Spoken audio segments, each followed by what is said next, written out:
Welcome back to Because Reading is Sexy. We are your hosts. I'm Sadie. I'm Kathryn. And welcome to episode 4.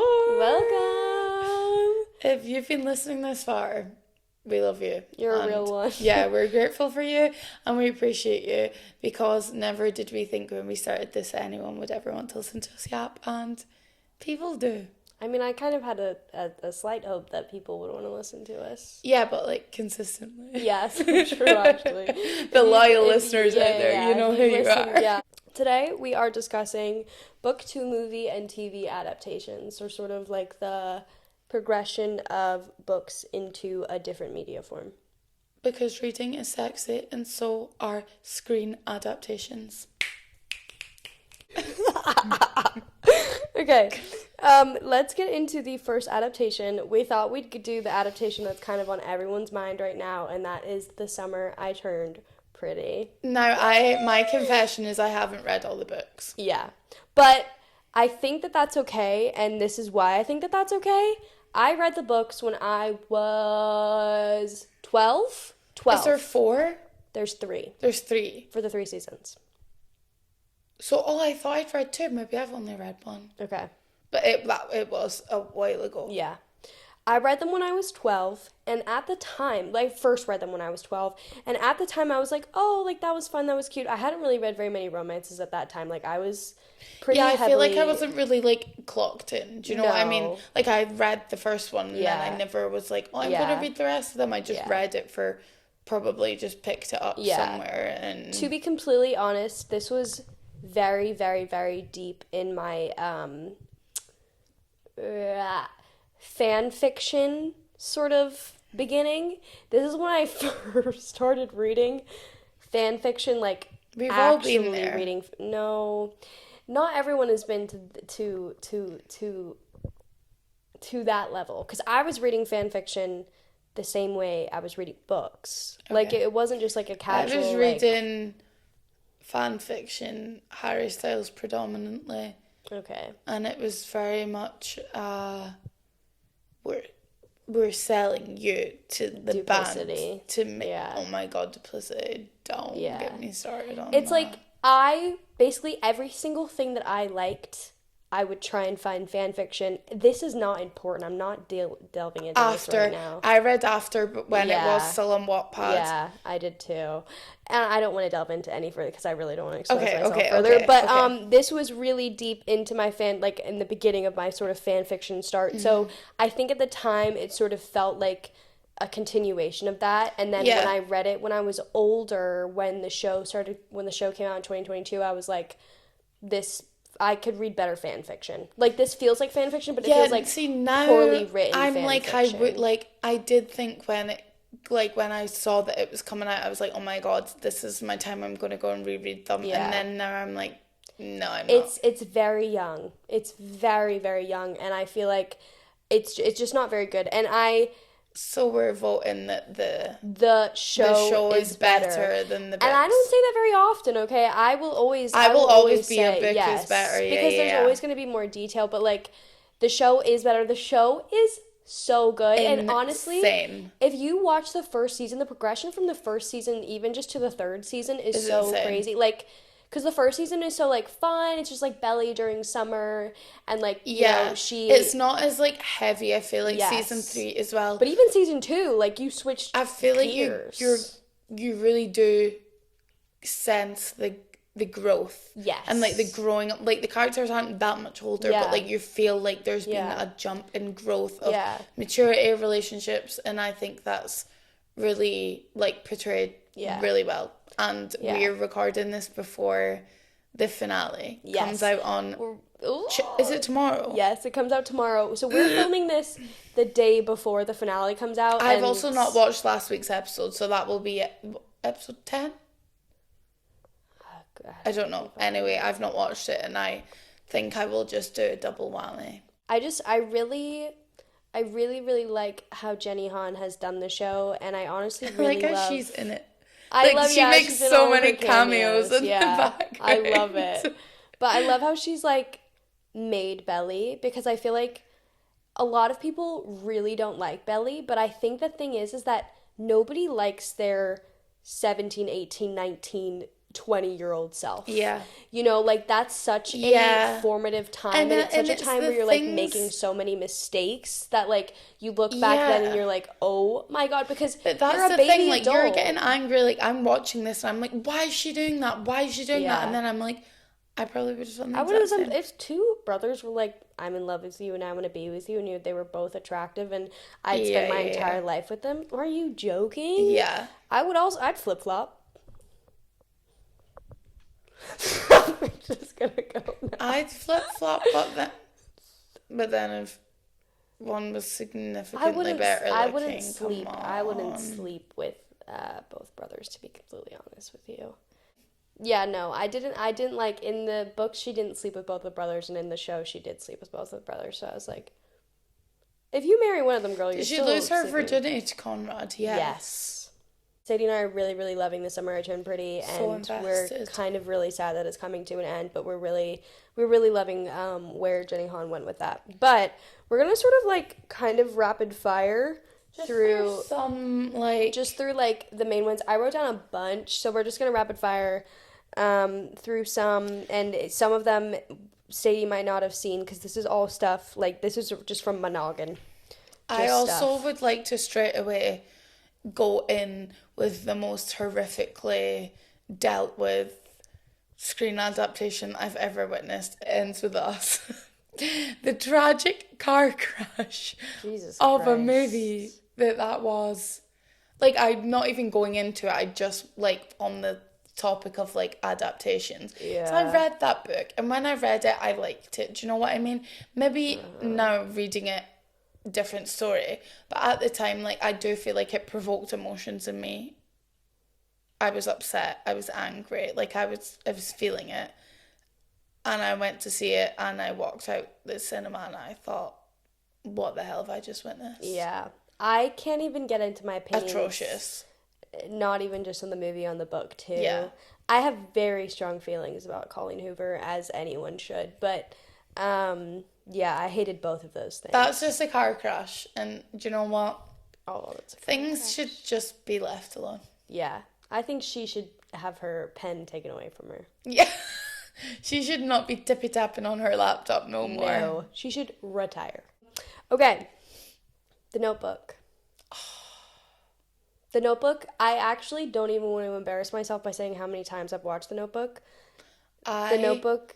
Love The Notebook. The Notebook is one of the most beautiful romantic films of all time. The book is beautiful too, but the film, devastating. Yeah. Devastating. When a movie can capture... I watched the film before I read the book. Yeah. And then I read the book. Yeah. When an adaptation... I do prefer the film. Yeah. When an adaptation can really capture the devastation of a novel and amplify it, that's how you know it's done it well. I literally just got goosebumps. Yes. I just got goosebumps. It's so good. Thinking about the scene... Like, literally thinking about the photo of him in front of the house. Yes. The letters. Yep. I wrote you a letter a day for 365 days for a year. I wrote you every day for a year. And Ryan Gosling and Rachel McAdams killed it. She looks stunning in that film. Rachel McAdams is probably one of the most beautiful humans on this planet. She looks stunning in that film, and he looks stunning in that film also. They look beautiful together. And the couple at the start in the retirement... Yes. Just kill me. The first time I watched it actually crushed me, because I really, like, I hadn't read it, so, like, I didn't know what I was expecting. I just knew it was going to be sad. Yeah. God, that ending. Devastating. I've actually shown people that movie who, like, weren't expecting it. Like, well, that was me when I first watched it. Okay, next two are sort of like, again, this is a very large, I'm exposing myself in this episode. Lord of the Rings and Game of Thrones. I've not read either, I'm going to be honest. I've never seen Game of Thrones. Yeah. I've watched Lord of the Rings. Okay. I've never seen Game of Thrones. Okay. I have watched and read both of them. How do you feel? Thoughts, feelings? Lord of the Rings is probably one of the greatest series of all time, book and movies, in my opinion. I just think that it is probably my benchmark for a very well-written high fantasy, and that's a very high benchmark. I probably shouldn't compare fantasy novels to that one, but it is the most well-crafted, is the original of its time. It's just insane, isn't it? It's such good film. Such good films, such good books. Like, because the Hobbit movies, like, I like them. They're not my favorite, but they're not like as highly ranked as the Lord of the Rings movies for me. Is Star Wars a book? Yes. Have you read any of them? I've read a few. Because I love Star Wars. I also love Star Wars. For Game of Thrones, I have complicated feelings for. The books are fantastic, but the books are also, again, they're very high fantasy. They're very dense. They're very hard to get through if you have not read a lot of fantasy. It took me a long time to read Game of Thrones.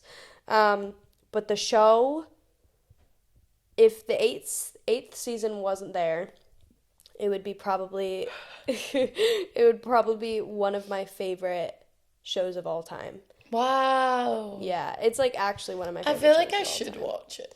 It's just a very good show. It's so good. But I feel like I'm like behind. No. I mean, I think everyone should watch it. It's such a good show.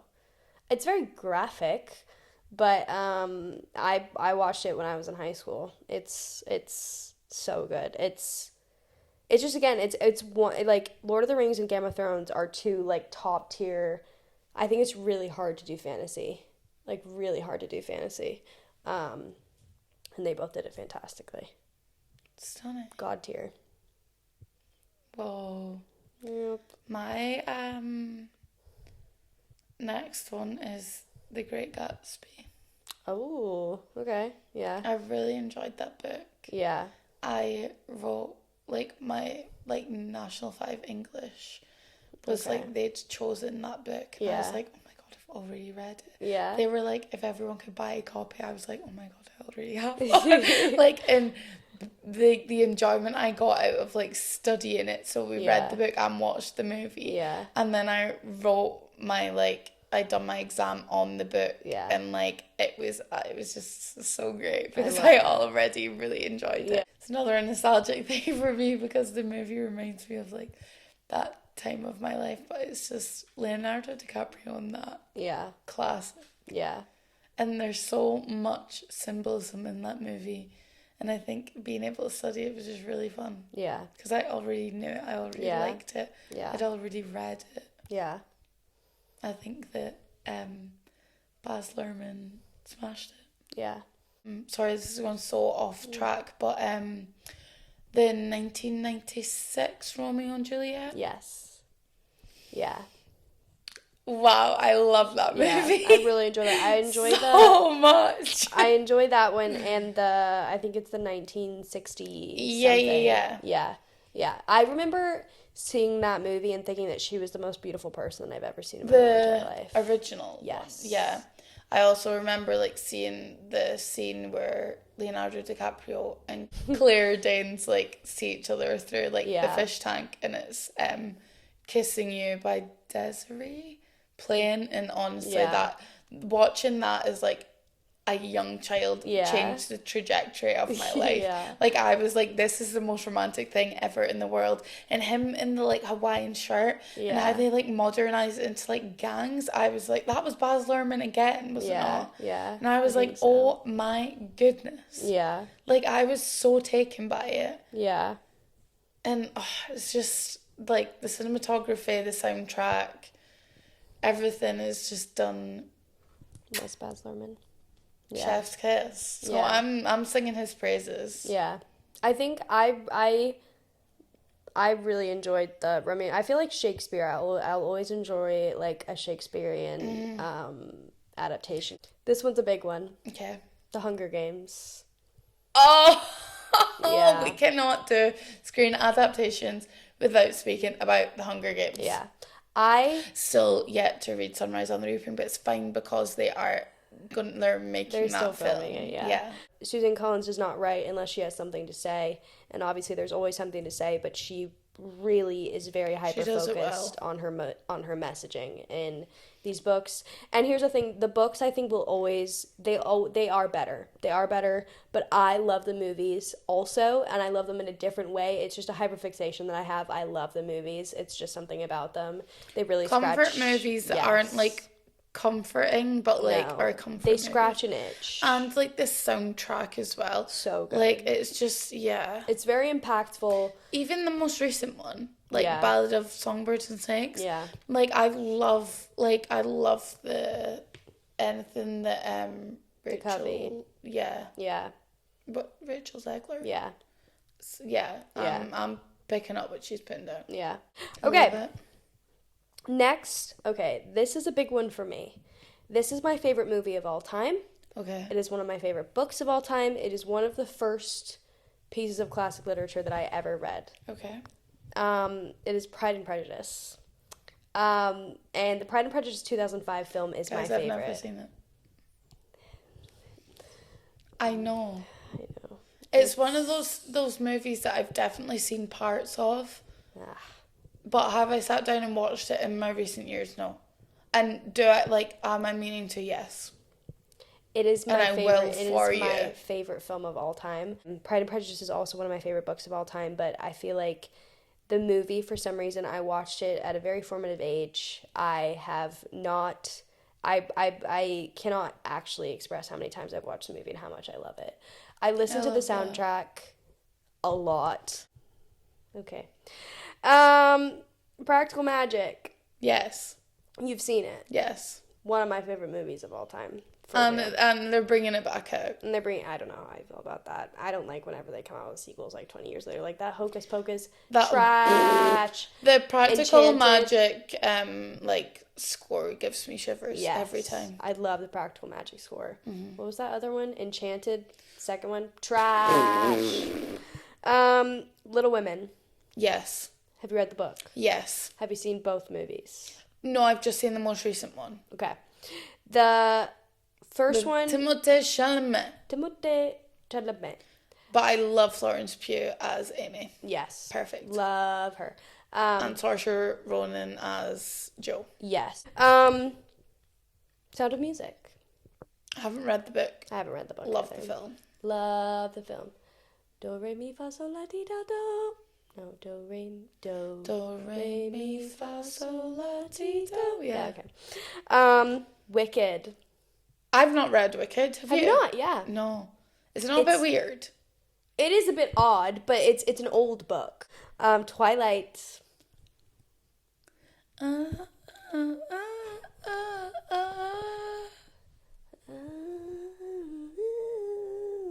Bella, this is Skin of a Killer. Honestly, probably one of my favorite movies of all time, and I'm not even joking. The first one I watched was Breaking Dawn Part 1. Oh, fascinating. Because me and my family got it from Blockbusters. Okay. And I became so obsessed with it that my dad had to go in and be like, look, let me just pay for this. We're not bringing it back. Yeah. And I got obsessed with Twilight to the point where I remember in Claire's accessories, there was Twilight stuff. I bought a fake dupe of her engagement ring. I had a phone case. It wasn't even a phone, it was an iPod Touch. I had a Twilight iPod Touch case. And I was so convinced, even ask Emma, I was so convinced that her wedding was going to be my wedding. Yeah. I was so convinced. And I was obsessed with it. And then I went to cinema to see the last one. Yeah. It was a really beautiful wedding. I love that wedding. I love that dress. I love that ring. I love that vibe. Mm-hmm. Beautiful. No, Twilight... No some notes. Of my favorite films of all time. No notes. No crumbs. Soundtrack for that as well. One Day. Have you watched it? Watched it. Haven't read it. Don't know if I could. The book is devastating. It is devastating. Obviously, the show. It was one of the ones that movie? Yeah, with Anne Hathaway. Yes. Yeah. It was also. I prefer the show. Me too. One of the ones that I wanted to read it. Yeah. And then I saw it was coming out and I was like, oh, I'm just gonna watch it. Normal People. Crushing. Have you read the book? Read the book. The series. Would I say comfort show? It's crippling. But I watch it every year. Yeah. Beautiful book. I love Sally Rooney. Love Sally Rooney. Go babe. Love her. But show is devastating. The Paul Mescal and Daisy Edgar Jones lore is insane. crazy. Anyway, that's Sadie and I's like yapathon about crap. Books to movies and books to TV books to shows. Screen adaptations. Books to screen adaptations. We want to hear some of your favorite or least favorite screen adaptations. So if you want to comment on whatever you're seeing this on and let us know what your favorite or thoughts, least favorite. Feelings, concerns as well about upcoming things. What do you think of Wuthering Heights? What do you think of Fourth Wing casting? Elsie Silver fans? Thank you so much for listening and for getting this far. God bless you all who have made it this far. I'm so sorry. No, they love it. The fans love it. And they eat it up. The 6 loyal listeners. You know who you are. Big love. We hope you join us next week on episode 5. If you want to keep up with us and see what we're doing, what we're thinking for next week's episode, you can always follow us on TikTok or Instagram. We will always update it there. But thank you so much for listening. Yeah, thanks guys. We appreciate every little listen, every little stream, every little share. It means a lot. Bye guys. Bye. Bye.